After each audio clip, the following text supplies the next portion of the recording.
So how to start business इस series के अंदर आज हम चर्चा करेंगे बिजनेस प्लान का जो इंटीग्रल पार्ट है वो है फाइनेंशियल स्टेटमेंट, फाइनेंशियल प्लानिंग क्यों इम्पोर्टेंट है और इसको कैसे बनाएं।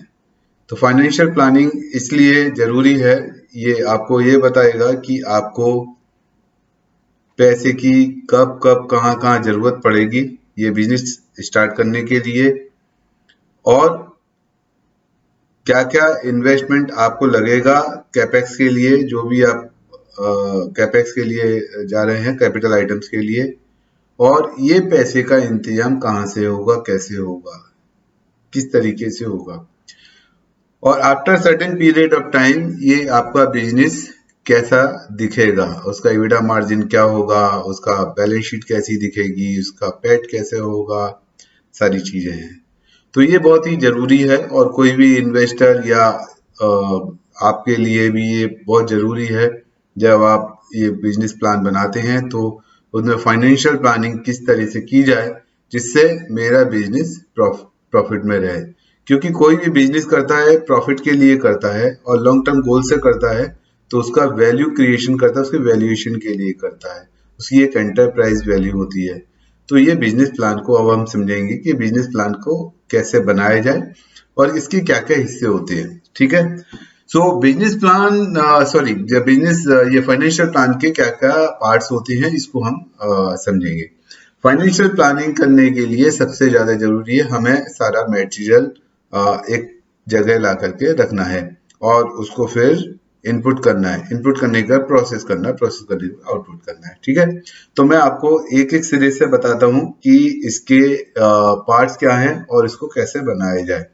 तो सबसे पहले तो फाइनेंशियल समरी के लिए आपको जरूरी है आपको शीट तैयार करें, और उन शीट्स के अंदर यदि आप मैन्युफैक्चरिंग कर रहे हैं, ये सर्विस दे रहे हैं या फिर आप ट्रेडिंग कर रहे हैं, तो वो सारे आइटम एक साइड में लिस्ट कर लें, उनका कॉस्ट डाल लें, उनका कॉस्ट ऑफ परचेज क्या रहेगा, और उसके बाद उसका जो परचेज है वो कहाँ से होगा वो पूरा डेटा एक शीट के अंदर डालें, तो उसको बोलते हैं हम लोग इनपुट शीट। आप आपकी इनपुट शीट तैयार कर लें। ठीक है, इनपुट शीट तैयार हो गई, उसके बाद आपको HR कॉस्ट निर्धारित करनी है कि मेरे को ये बिजनेस करने के लिए किस किस लेवल पे कौन कौन से लोग लगेंगे, उनका क्वालिफिकेशन क्या होगा और उनका एक्सपीरियंस क्या होगा और उनकी कॉस्टिंग क्या रहेगी। तो आपकी एक HR शीट तैयार कर लें। HR शीट तैयार हो गई, आपकी कॉस्टिंग शीट तैयार हो गई, HR शीट तैयार हो गई। फिर आपका एक सबसे इम्पोर्टेंट पार्ट है, आप एक मार्केटिंग प्लान बना लें और एक मार्केटिंग की शीट तैयार कर लें। उसके अंदर आप लिखेंगे हम ये जो बिजनेस है इसकी हम मार्केटिंग कैसे करेंगे, हम इसको आगे कैसे लेके जाएंगे, क्या हम डिजिटल मार्केटिंग करेंगे या प्रिंट में जाएंगे या हम TTL करेंगे, BTL करेंगे, राइट। तो हम इसकी मार्केटिंग कैसे करेंगे उसका एक प्लान बना लें कि हम यदि डिजिटल मार्केटिंग कर रहे हैं तो गूगल में कितना खर्चा करेंगे, फेसबुक पे कितना करेंगे, सोशल मीडिया में कितना करेंगे, और दूसरे चैनल्स हैं जैसे SEO है, SEM है, SEM में कितना खर्चा करेंगे, पेड मार्केटिंग कितना करेंगे, इस तरीके से आप पूरा एक और उसकी एक मार्केटिंग स्ट्रेटेजी बना लें। मार्केटिंग स्ट्रेटेजी बहुत ज्यादा जरूरी है किसी भी बिजनेस के लिए, क्योंकि मार्केटिंग स्ट्रेटेजी नहीं होगा आप बिजनेस शुरू करेंगे तो आपका बिजनेस फ्लॉप हो जाएगा। ठीक है, तो ये आपका इंटीग्रल बिजनेस पार्ट हो गया। अब मैं आपको ले चलता हूँ फाइनेंशियल प्लानिंग के अंदर। फाइनेंशियल प्लानिंग के अंदर 3 तरह के स्टेटमेंट बनाए जाते हैं। पहला आपका होता है बैलेंस शीट, जिसके अंदर आपकी सारी असेट्स जो भी कंपनी से बिलोंग करती है, लायबिलिटी जो कंपनी से बिलोंग करती है वो आती है। उसके बाद आपका आता है profit and loss account, income statement जिसको बोलते हैं। उसके अंदर आपके टोटल रेवेन्यू कितना होगा, खर्चे कितने होंगे, और उस खर्चों को माइनस करने के बाद आपका क्या प्रॉफिट आएगा, क्या इनकम बनेगी, और उसमें टैक्स बनने के बाद आपको कितना प्रॉफिट आफ्टर टैक्स आएगा। ये दूसरी शीट हो गई। तीसरी शीट आती है आपकी जिसके अंदर आप लिखते हो कि आपका कैश फ्लो स्टेटमेंट, कि हमारे को ये जो कैश जो हमारा ऑपरेशन से कितना कैश जनरेट होगा, हमारा लोन से या और फंडिंग से कितना कैश आएगा, वो आने के बाद हमारे जो खर्चे निकालने के बाद हमारे पास शॉर्ट और एक्सेस कितना कैश बचेगा, that is called cash flow statement. ठीक है, उसके बाद आपका आता है एक वर्किंग कैपिटल स्टेटमेंट। ये वर्किंग कैपिटल स्टेटमेंट बहुत जरूरी है किसी भी बिजनेस के लिए।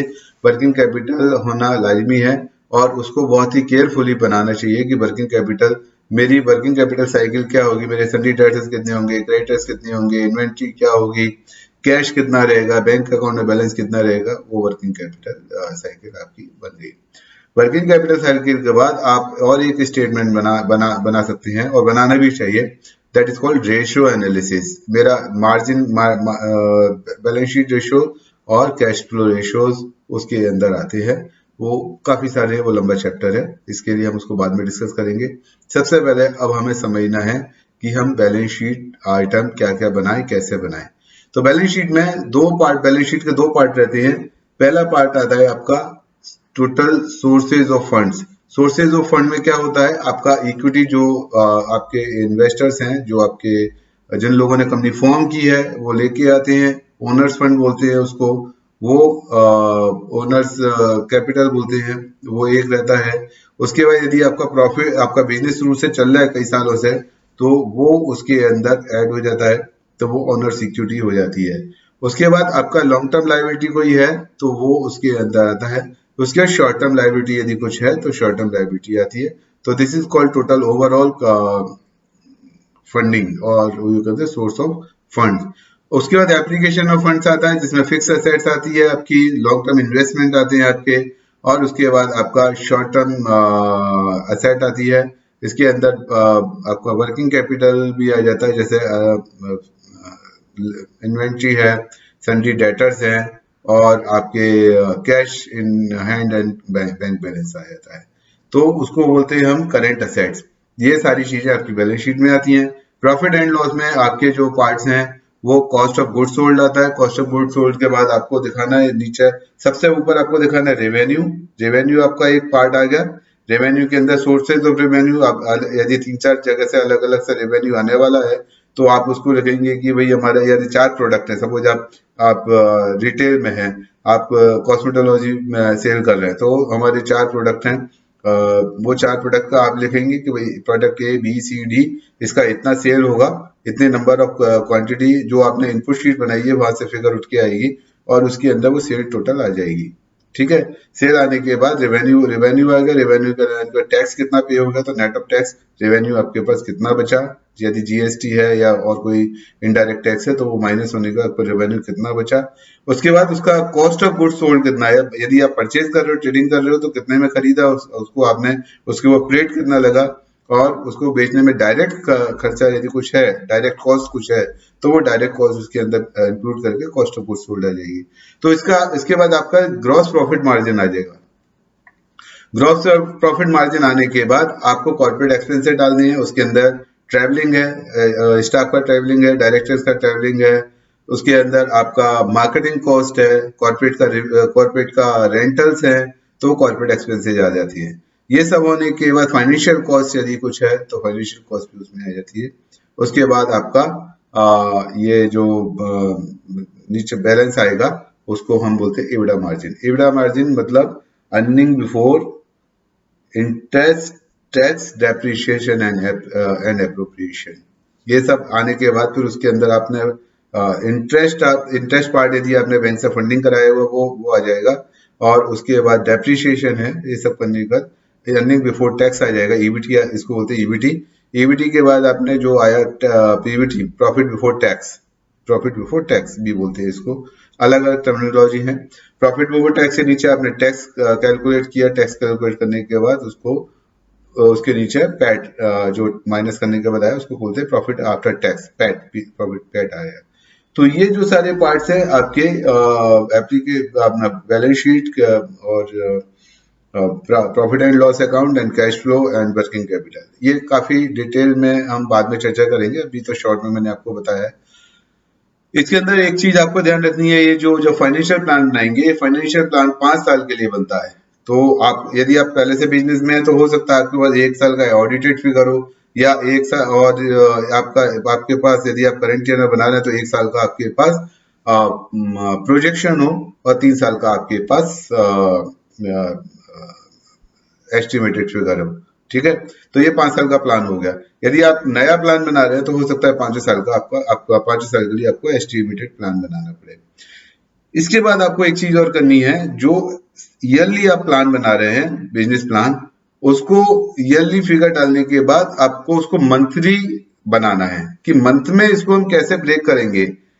ठीक है, आप जैसे 2021-22 का या 2022-23 का प्लान बना रहे हैं, तो अप्रैल 2022 में क्या क्या होगा, मई में क्या होगा, जून में क्या होगा, हर महीने का आप शीट बनाते जाएं और उसके अंदर इंक्लूड करते जाएं। वहां से फिगर आप यहाँ पे मैच करेंगे, को इनकॉर्पोरेट करेंगे, तो आपका ओवरऑल प्लान तैयार हो गया है। और ओवरऑल उसके ऊपर जितना डिटेल में आप प्लान बनाएंगे उतना आपके लिए और इन्वेस्टर के लिए अच्छा है। लेकिन उस प्लान की एक पूरी समरी होनी चाहिए जिसके अंदर की फैक्टर्स आप उसमें दिखा सकते हैं कि हमारे 5 साल का ये टोटल हमारा ये समरी है, मेरा टोटल जितना रेवेन्यू होने वाला है, टोटल मेरा इतना एक्सपेंस होने वाला है, टोटल मेरा इतना प्रॉफिट होने वाला है, टोटल मेरा इतना टैक्स में जाने वाला है, टोटल मेरा इतना कैपेक्स में जाने वाला है।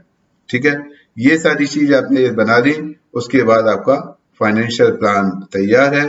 उसके अंदर आप आपकी जो और एक शीट बना सकते हैं जिसको कवर पेज बोलते हैं, वहां पे आप आपका जो बिजनेस है उससे रिलेटेड सर्टेन डिटेल दे सकते हैं। जैसे आपके बिजनेस का नाम है एबीसी एंड कंपनी, तो आप एबीसी एंड कंपनी लिख सकते हैं। उसके नीचे प्रोपराइटर है तो प्रोपराइटर, प्राइवेट लिमिटेड, उसका सिन है तो सिन वगैरह आप उसमें डाल सकते हैं। So this is the basic financial plan. अब इसके हर पार्ट के ऊपर हम एक एक वीडियो बाद में बनाएंगे और उसके ऊपर हम उसको डिटेल में डिस्कस करेंगे। आशा करता हूँ आपको एक एक चीज समझ में आ गई। फिर भी कोई चीज समझ में नहीं आए, आपको नहीं समझ में आ रहा हो बिजनेस फाइनेंशियल प्लानिंग के बारे में, please don't hesitate, feel free to write to me, I will definitely reply in some period, some time. And I'm making these videos for the help of the people who are not from financial background, who didn't understand ABCD or business, but they want to become an entrepreneur. So, friends, feel free to write to me, talk to me, and I will try to help you out because whatever I have taken from the society, now it's my time to return to society. Thank you very much. Have a nice day.